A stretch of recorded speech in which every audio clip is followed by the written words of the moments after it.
Adam Johnson. Has joined. Member Johnson, can you hear me?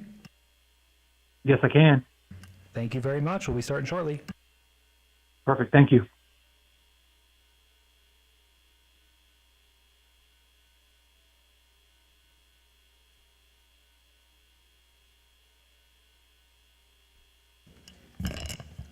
Amen. Good afternoon. Let us begin our Citizens Advisory Committee to the Las Vegas Redevelopment Agency. Let us begin. Our meeting is now called to order. It is 3 o'clock, November 26, 2024. To be correct, and I'm reading, just continuing to read. We'll do the roll call. Okay. Oh, that's right. Member Jones, excuse. Member Palacios, excuse. Member West. Here. Member Brown, excuse. Member Doji. Here. Member Cherry. Present. Member Schlottman. Present. Member Johnson. Present. Member Nelberg. Present. Thank you, Acting Chair. You have a quorum. Perfect. Agenda item number 2, announcement regarding compliance with open meeting law. And we are in compliance, Acting Chair. Perfect. Agenda item number 3, public comment. Comment during this portion of the agenda must be limited to matters on the agenda for action. If you wish to be heard, come forward and give your name for the record. The amount of discussion as well as the amount of time any single speaker is allowed may be limited. Okay, and we do not have any public comment today. We'll move to agenda item number 4. For possible action to approve the final minutes by reference of the regular meeting of October 26, 2021. Mr. Chairman, I'm going to abstain from those meeting minutes, seeing as I wasn't present at that hearing. Thank you so much, sir. And a clarification, this is Senior Deputy Clerk Brian Kell for the record. Pretty much the entire board is new. If everybody were to abstain from it, we would not be able to have a quorum or be able to pass the minutes. Everyone was provided the minutes with the meeting. You're welcome to have reviewed it. So it's your choice, of course, but you are eligible to vote. Okay, thank you, Mr. Chair. Based on that, I'll be voting on this matter. Thank you so much. Do we have a motion? This is Member Johnson. I'll motion to approve the minutes from the previous meeting. All in favor? Aye. Say aye, please. Aye. Any opposed? Okay, perfect. It has been moved, amen, that we will accept the minutes from October 26, 2021. Moving to agenda item number 5, report by Economic and Urban Development staff regarding roles, expectations, and officer duties for the Citizens Advisory Committee to the Las Vegas Redevelopment Agency Committee and an introduction of committee members. Let's start from my left and work our way across. Oh, yes. Hi, good afternoon, committee members. I am Kelly Swanson, Administrative Officer for Economic and Urban Development. Because it has been a couple of years since the last meeting, and most of you are new members, I'm highlighting some of the items from the bylaws and brief introductions that you all previously provided to hopefully help with item number 6. And then there's going to be another report on the RDA as item number 7. So the expectation of the Citizens Advisory Committee to the Las Vegas Redevelopment Agency is to act in an advisory capacity and provide input to the redevelopment agency on proposed projects and programs regarding future development, the agency boundaries, incentive programs, and overall focus in the redevelopment agency.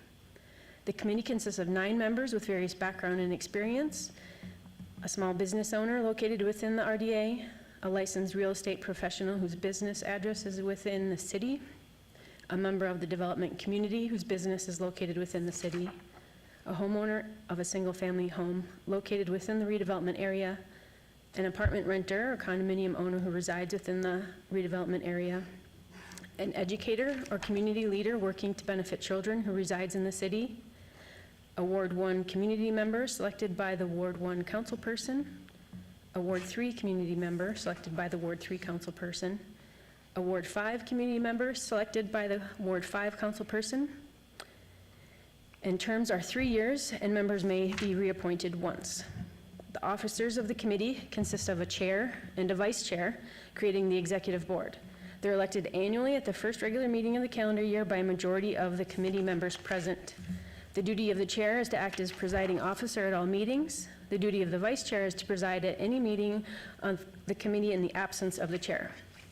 As you will see under agenda item 8, meetings are lined up quarterly, but additional meetings may be called or meetings canceled at the request of the Director of Economic and Urban Development. The attendance of at least 5 of the committee is required at any meeting. And all members shall vote on any motion or resolution presented before them unless a member has a conflict of interest, in which case the member will abstain from voting after disclosing the reason for the record. All members have the right to make a motion. Determinations are made on the basis of a majority vote of the members present. Now, to aid in the next agenda item, here's a brief introduction of each member. Ryan Doherty, member for Category A, small business owner in the RDA. Ryan is a hospitality entrepreneur and creative director who has transformed downtown Las Vegas landscape with his portfolio of bars, restaurants, and art installations. Ryan founded Corner Bar Management, which now operates destinations such as Commonwealth, Park on Fremont, Lucky Day, and others. Doherty's concepts are known for their innovative cocktails, progressive design, and edgy entertainment. He has a keen eye for art and design, and his bars and restaurants are often decorated with commissioned works by local artists. Doherty is also a strong advocate for public art and has worked with the City of Las Vegas to restore and install neon signs in downtown Las Vegas. Ryan's also the former Chief Experience Officer for Life is Beautiful. He coordinated the festival's mural program, which has featured works by over 50 artists from around the world. Sam Cherry, a member for Category C, Development Community Member, located in the City of Las Vegas. Sam Cherry formed and co-founded Cherry Development, which focuses on residential and commercial mixed-use high-rise and mid-rise real estate projects. Sam has lived in Las Vegas for over 30 years. His company is devoted to revitalizing and redeveloping the Las Vegas Downtown City Center. Sam coordinates all technical facets of the real estate development process, including architecture, interior and exterior design, civil, electrical and structural engineering, land use approval, and construction. Sam has and continues to work on many projects downtown, such as Soho Lofts, Newport Lofts, and the shared downtown brands.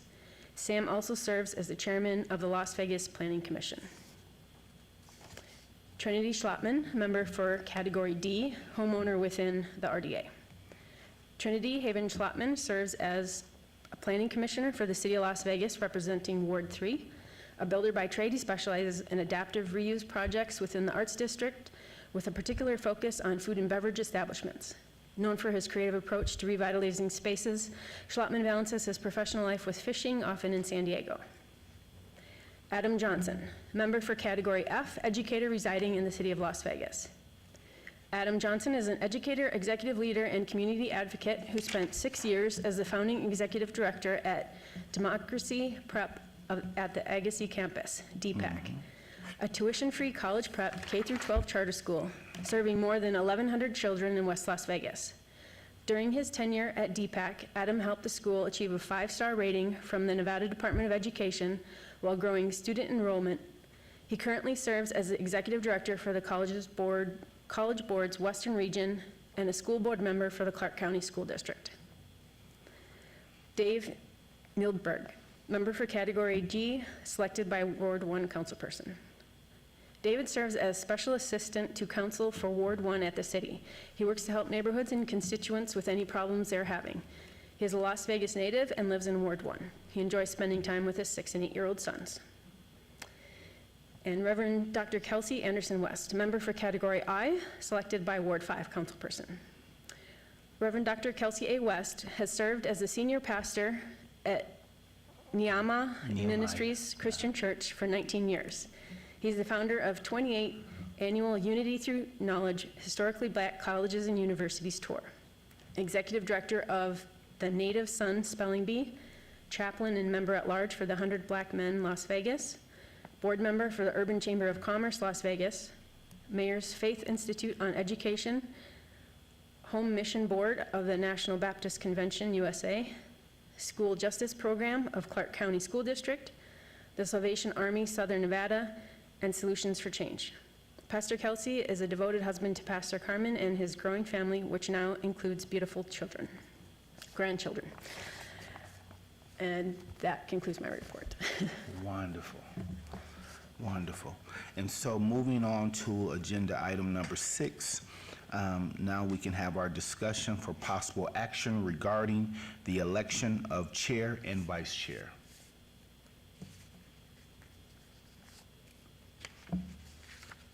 Let us start with the chair. Through the chair, I think it seems like everyone is well qualified to do this job, and I know, just the first resume I heard was Ryan Doherty, and I think he brings a lot of a breadth of knowledge of downtown on the street. I just know that personally. I know everyone here is well qualified, but I would make his nomination as a chair for the committee. So, Do we need a second on that? City clerk's saying no, so. Dimitri Delacas, for the record. If we can, the meetings are recorded in order to document everything that's being stated. So prior to any statements that you make, if you could just identify yourself for the record, that would be helpful for the clerk's office. You do not need to second any motion. If there is a motion present by someone to select someone as, or to vote for someone for chair, you only need one. And through the chair, that was Sam Cherry that made that nomination. thank you for the record. Do we have any other nominations for chair?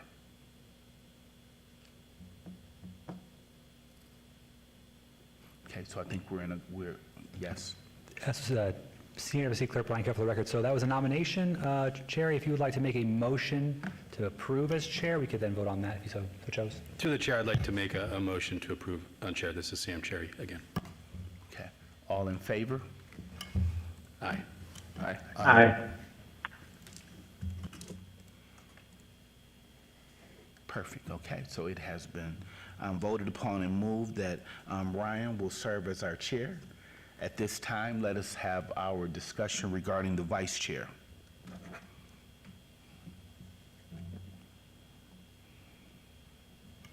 Dr. Kelsey? Excuse me, That's fine, whichever way. Kelsey, Yes. Kelsey. chairperson. Okay. Sam Cherry again. I'd like to nominate Kelsey as vice chair. We're just kind of getting through the motions here, and, yeah. Okay. I'm just making a nomination. Do we have any other nominations at this time for vice chair? So I'd like to make a motion to approve that. Okay, let us vote. Aye. Aye. Aye. Aye. Okay. Wonderful, okay, so we have voted, and so for the record, Kelsey West for the record, vice chair. We have voted, and so Ryan, last name again? Doherty. Ryan Doherty will serve as our chair, and for the record, I, Kelsey West, will serve as the vice chair. So at this time, do I yield to my chair for agenda items 7 through 10? I think we just finished the agenda, don't we, Chair? Did we do that? And it'll start next year? Is that how it typically? Is that how it works? Yeah. Okay, so we will continue, and with moving on to agenda item number 7. Before we, Yes. Dimitri Delacas, for the record, before we move on, there is another member that has come and would like to join the meeting. I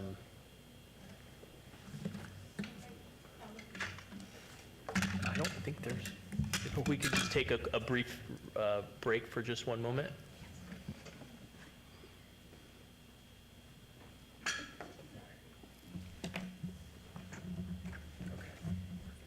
Okay. 3:14.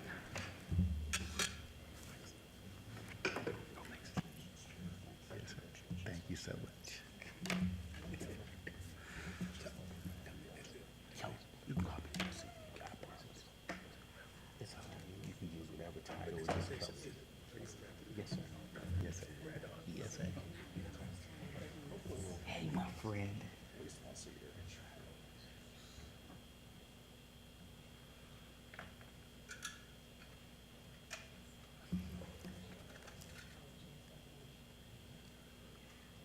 Hello, hello.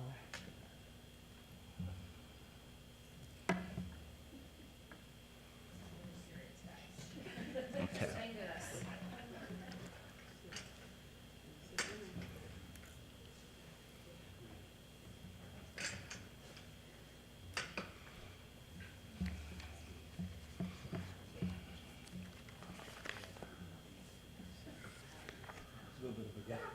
Okay. And for the record, who do we watch for the end of the timeout? From a sports perspective, I'm looking at the shot clock. Okay. Okay, perfect.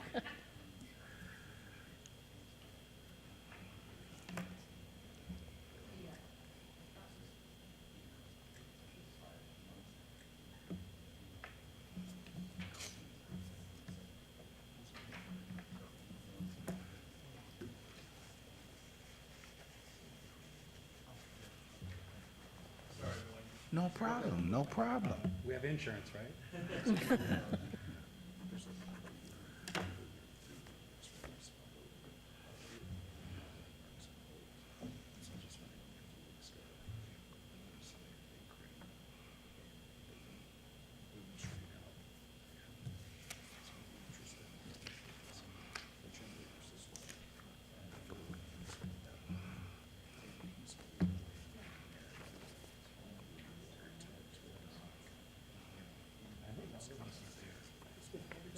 Except for me. I was on before. But we didn't meet a lot.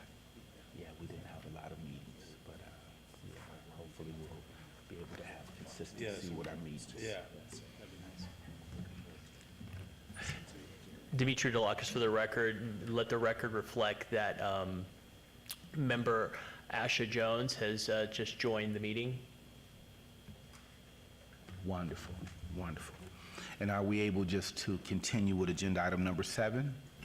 That's correct, yes. Okay, perfect. Kelsey West for the record. Future Vice Chair, current Acting Chair, agenda item number 7. Report by Economic and Urban Development staff regarding the history, boundaries, and proposed extensions of the redevelopment area and current incentive packages. Trying to figure out how to get that out of there. Good afternoon, Tracy Reich, Redevelopment Manager for the record. The Redevelopment Agency was established, a little bit of history and background for those that might need a little bit, either a refresher or their first time. The Redevelopment Agency was established by the City Council in November of 1985. Nevada Revised Statute NRS 279 governs everything that redevelopment agencies can do in the state of Nevada. The Redevelopment Agency is a separate legal entity from the City of Las Vegas, but its board is comprised of City Council members. The mission of the Redevelopment Agency is to stimulate economic growth and revitalize downtown Las Vegas and the surrounding commercial districts by working with developers, property owners, and the community to recruit business, create new jobs, eliminate blight, and diversify our economy. The funding for the RDA is obtained exclusively from tax increment revenue generated through higher property values and new construction, roughly about $15 million a year. RDA 1 is roughly 4,566 acres, and RDA 2 is roughly 1,049 acres. The RDA is set to sunset in March of 2046. That's kind of a general light with that. So I'm starting with, and I said low tech, and sorry, next time I'll have a really good PowerPoint, but I didn't have time to put it together. The dark area here is the boundaries of the city of Las Vegas. I start with that to show you, this is how much of the city of Las Vegas the redevelopment agencies, or the redevelopment areas actually cover. That's just a quick overview, a little bit more when you start to see with that. You guys are usually used to seeing, if you've worked with the redevelopment agency, this map, which doesn't give you the context of where it falls within the city of Las Vegas with that. Why we're looking at that is you see that our areas are concentrated in the downtown area and down the Charleston corridor and Decatur corridor. At this, the redevelopment agency boundaries haven't been reviewed since 2016, And then one of the items we'd love for the board to take on is to take a look at some of the new areas that have area plans that would like to take a look at the expansion of the RDA. One of those is the East Las Vegas Master Plan area, which is predominantly in this box here, in the dark gray area to the east. The master plan is a lot more colorful than the dark box, but you can see as it takes with that, there's a lot of single-family homes in that area, so those would not necessarily be a good fit for the RDA. So these are one of the things we'll need to take a look at, and this is part of the homework we'll talk about for the next meeting and things, is take a look at I don't know where to put that. Okay, you guys have done this before. Where do you put it? Up? There you go, yeah. There we go. Okay. So, because like with this single-family areas, it doesn't make sense, but some of this other area that has got commercial corridors and things makes a lot of sense for us to take a look at for expansion with the East Las Vegas plan. The new one, it's still actually even draft plan, is the Charleston Corridor Plan. Right now, the RDA 2 goes through this area, but as you can see from this map, which is still draft and temporary, that they're looking at more than just the Charleston corridor. They're also looking up towards the highway and down towards Sahara, inclusive down towards DI. Area 15 and things. Part of this is in the RDA, but there's a good portion of this that is not in the RDA. So this may be because they're looking at doing transit-oriented development pockets and some things with that. Once we get a final report on that, we may want to take a look. I'd like us to take a look at that and see if there's some opportunity there to do some infill to the RDA 2 boundaries as well. So that will be a lot of the homework that you will get to do in the next couple of meetings. With that, I'm going to go back to just having that for your visual. That's all I'm talking about for the redevelopment area boundary areas. Is there any questions along those lines before I dive into? Through the chair, if I could just ask two questions, Sam Cherry for the record. So if there's a new, let's say an RDA 3, is that its own independent, I guess, bucket, or is it all lumped into redevelopment, I guess, from a financial standpoint? It would be taxed as its own independent, and we would look at incentives that would be, the money that's raised there, the incentives would be in that area. Stays in that area? Yeah. Some of it does go in the overall broad for administrative and some other pieces. Okay, and then it doesn't affect the sunset, or the expiration of the, I think you said 2046? The current one, no. No, it stays within that number? But then if we created a new one, it would have its own sunset clause on it. That's correct. Okay. All right, thank you.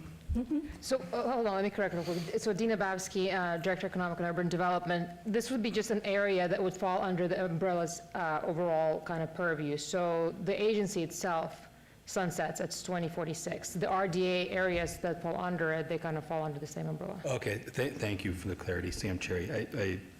Now I understand in my head, I was confusing the two, putting them together. Thanks. Mr. Chairman, through you. Question, so are we looking at expanding the particular RDA 1 and RDA 2, or creating a whole new RDA number 3? That's what we're going to discuss. Okay. Which it makes sense, because once you start looking at what it does to create a new boundary, it's about the same thing to do an expansion. So what does it make sense depending on what the plan is and where we're going? So those will be good basis questions for our discussion. Okay, and through you, Mr. Chair, just a couple more questions. Please. And Trinity Slotman, for the record. So are there different incentives in RDA 1 versus RDA 2? It's pretty much the same incentives.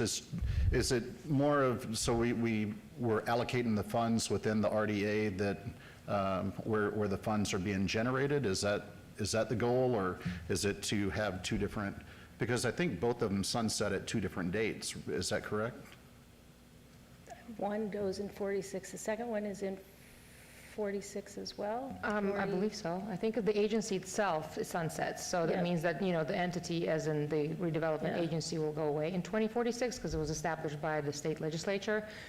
So the RD, if we expand the current RDA, essentially, it would just tag on to, the current boundary. But to answer your question in terms of why we're doing that, so, currently, things that are not in the cities or in the RDA boundary, we are not able to incentivize development, right? Because it's just not allowed by law. So we would like to identify additional areas where those incentives could potentially benefit the development so that we can expand our revitalization efforts. Okay. I'm just more curious, and maybe it's something that on our next meeting we can discuss a little bit further is, and forgive me, it's been 10 years or so since, when did our RDA 2 come into? 2016. 2016, so almost, 8 years or so. And I think when that RDA was being proposed, it was presented to us in the fact, so it would sunset at a later date in case if we couldn't sunset RDA number 1, or if we couldn't extend RDA number 1, RDA number 2 would continue to be able to exist. So I would be curious if it makes sense for us to even have a RDA 3, or if we just, it might make better sense since it sounds like today everything's sunsetting based on the redevelopment agency and not those particular redevelopment areas. So it might make more sense instead of creating a whole nother plan, having a third plan to for y'all to look at, maybe just expand the current 2 that we have. But those are my preliminary thoughts. The reason we're looking at this expanded area is almost from east, this portion of it is eastern. There's a sliver of it on that side, but all of this is not in the RDA. And that is a lot of where we do have a lot of underserved neighborhoods that could benefit from the RDA piece with that, particularly along the Bonanza Corridor, Washington Corridor, Desert Pines, which we are redoing right now. None of that is in the RDA. If I can add real quick. So Dina Babsky, EUD.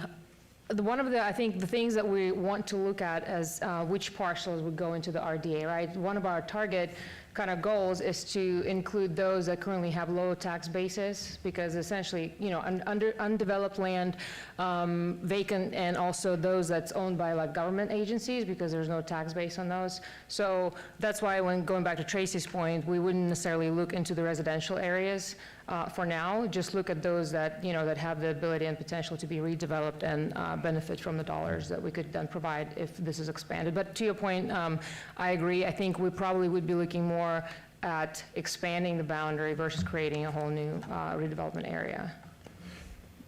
Thank you. And Mr. Chair, one more comment. I'm sorry, I have a lot of comments here, and but thinking about this, and just comments coming off the top of my head. State again for the record. Yes, Trinity Slotman. Thank you. And, but maybe another form of thought here would be, we have RDA 1, which is focused on the bars, the restaurants, the new housing units coming in downtown, and that could be unique from what we're looking at in the medical district and that redevelopment area. And when we start looking at an area as big as what Tracy was just talking about, maybe it does make sense to create a third RDA. That way the funds, because we always seem to have this issue with, well, why do these people get sidewalks and we don't get sidewalks over here? Or why do they get the money? Or, if the money is being generated from the bars and the restaurants and the housing units and everything from that particular neighborhood, maybe those funds should be reinvested into that area. Whereas, the additional funds that come in this new area, which maybe doesn't have as much commercial activity, maybe it makes more sense to just keep that money in that area and reinvest. So anyways, just a couple of thoughts I had. Thank you. Any other questions? Because that was a perfect segue to my next topic. All right, so one of the other things we want to look at is we hired an incentive consultant a few months ago, and then they dissolved their practice in the middle of the consulting time. So, but we got a lot of the raw data, and what we were looking at is we asked for a review of our current incentives and their effectiveness, and then taking a look at best practices in 5 or 6 other cities that have had really good redevelopment and revitalization efforts. So to refresh everybody's memory of our current incentives, we offer the Visual Improvement Program, which is a facade improvement type program. Multifamily residential improvement, which does both in the interior of the renovation of a multifamily or conversion of a commercial building into multifamily, as well as the exterior courtyard entry area piece and stuff. We do offer tax increment financing and new market tax credits. We just got a new allocation this last year. Most of the downtown area is in an opportunity zone. While we don't administer opportunity zone funds, it is a mechanism that is available within the RDA areas for developers to use for financing. We have a few tourism improvement districts. We just created a new one around for the north part of Area 15, between that and Vegas Rising and Palace Station, and are looking at a new one that you will see come through council in a few more days, a few more meetings. And then we are working on a pilot program to relocate electrical lines to about 2 to 3 bigger projects of undergrounding overhead electrical lines into the ground, so that we don't have the lovely busy stuff up in the air and things. And you'll see that at the 18th. Then not within our department, but related to, it was created within Economic and Urban Development, but is now administrated through Development Services, is the DBAP program, Downtown Business Assistance Program, which does a matching things for code upgrades and things. I think those that develop are very familiar with that program. Some of the potential incentives that we're taking a look at, and we want to discuss with you, remembering the limitations in NRS. So some of our limitations are, if we go over $100,000 in any kind of incentive, that's a land write-down, a monetary incentive or anything, it triggers prevailing wage. So we keep an eye on that threshold when we're looking at things. We cannot give directly to businesses. Like rent, lost revenue, that type of thing. And we focus on, per the NRS, on physical improvements.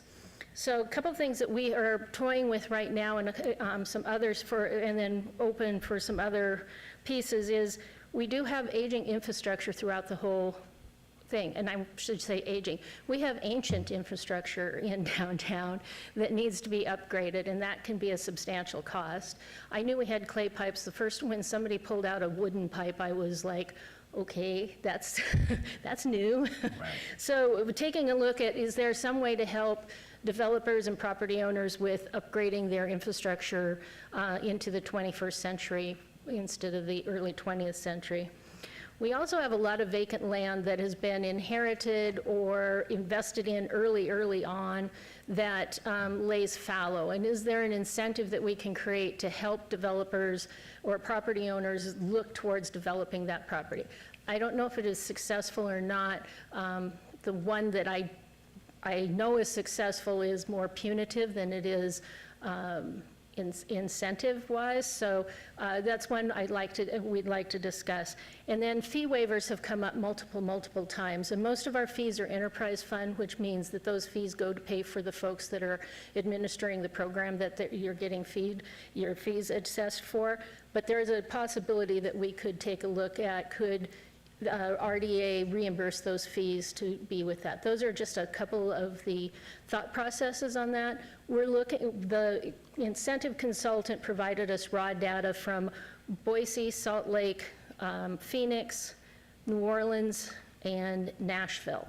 So we're taking a look and mining through that data to see what could be applicable under our NRS, because that will limit some of the things that we can do, but that will be another area of discussion that we'll take a look at. And you guys have a breadth of knowledge of what's out there. Really want to know that knowledge of what you're seeing would be helpful. Okay. Any questions on that portion? Awesome. Thank you, guys. That's for the end of my report, and I appreciate you all being here and willing to work with us and with the redevelopment agency. Perfect. Through the chair, if I may, Tracy, thank you for the nice presentation, and to you and to Dina for putting this group together and getting the meetings going. I think, use us. We can be a voice piece in the community for initiatives that I know are so hard to get across the finish line. And of course, our critical thoughts are just to make everything better or make you think different. We're an advisory committee, right? So if I go down a rabbit hole, it's just because I'm trying to get to a place that hopefully makes it better. But thanks for putting this together. It's much appreciated, and we're here to help. I know that. I can see it's a good committee here. That's right. And state your name for the record. Sam Cherry for the record. There we go. Thank you so much. All righty. Let us continue with agenda item number 8, discussion for possible action regarding the 2025 Citizens Advisory Committee to the Las Vegas Redevelopment Agency meeting schedule. This is Kelly Swanson, Administrative Officer for UD, for the record. We do have 4 quarterly proposed meetings for next year. They can be adjusted again, but if, they're the last Tuesday of most of the months, so January 28th, April 29th, July 22nd, that's the one that's not the last Tuesday, and then October 28th, all at 4 p.m. That's what we have right now, but again, they can be modified. July 22nd, October 28th. And we're just repeating those again, January 28th, April 29th, July 22nd, October 28th. Kelsey West for the record. Correct. Those meetings, 4 p.m.? 4. You said 4? Correct. 4 o'clock, correct? Correct. 4.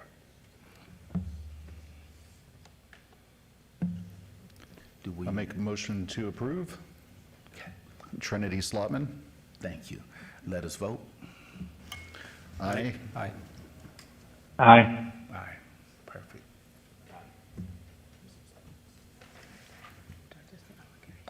Okay. It has been moved that we will meet on those dates at that time. Thank you so much. Agenda item number 9, again, citizens' participation, public comment during this portion of the agenda must be limited to matters within the jurisdiction of the committee.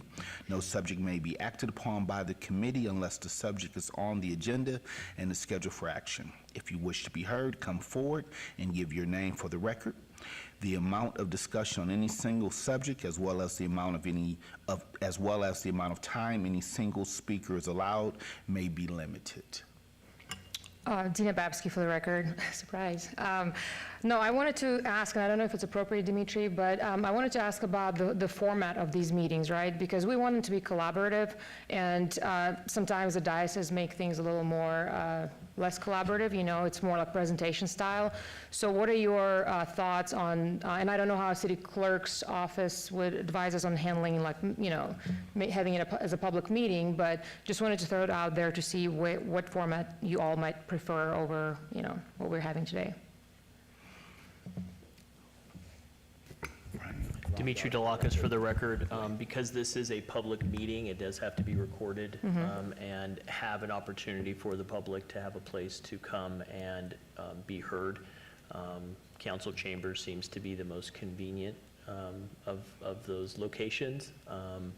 Perhaps in the future, when the new building across the street is built out, I believe there's going to be a sort of a secondary location there that meetings can potentially be heard at.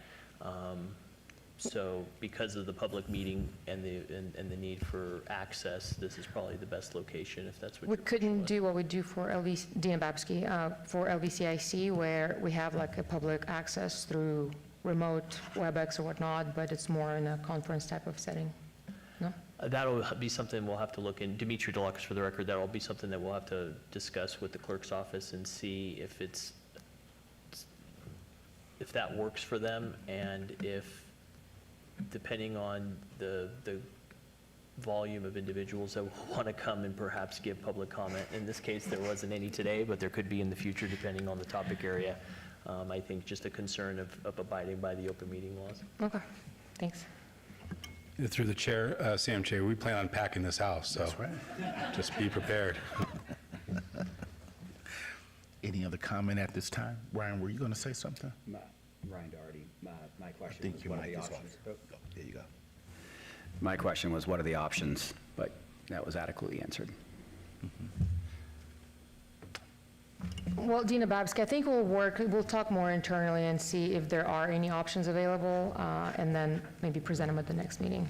Okay, Thanks. righty. Any other public comment? Okay. At this time, we're at agenda item number 10, the call for adjournment. Oh, I'm sorry. Thank you so much. And so, at this time, this meeting has been adjourned as of 3:41.